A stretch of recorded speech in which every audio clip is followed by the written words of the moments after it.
5月7日劳动节大游行，今年因为疫情关系，要开伫咧凯道头前聚会。这劳工团体今仔日召开记者会，表示讲，今年的诉求会包含着对抗通货膨胀，着爱加薪水、职业安全，也个保年金等等。要治安保年金。大声发出今年5一行动的诉求，原底今年劳动节全台各工会加劳动团体组成的5一行动联盟要上街头游行，但是因为疫情改做定点的集会活动，联盟强调会按照疫情指挥中心的规定做好防疫措施。像我们全国产业总工会，我们有要求，今年5月1号参加的人员呢，一定要打满3剂以上。那我们在现场呢会有 QR code。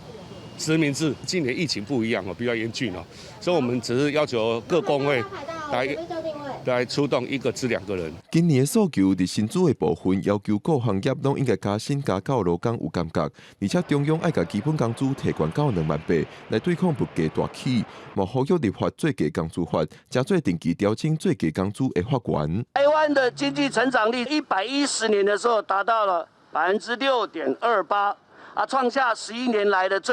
最高点，可是，在疫情期间，基层劳工的有人失业，有人无薪假，有人染疫，有人因为上班被迫遭到隔离，永无止境的一直飙涨。基层的劳工薪资可以说没有进步，而是退的。联盟嘛呼吁订定劳动教育促进法，让青年劳工探早认办劳动意识。伫咧劳保年金改革的部分，嘛呼吁以税收等方式来避免劳保破产，确保劳工退休后的权益。记者郭本长随台北报道。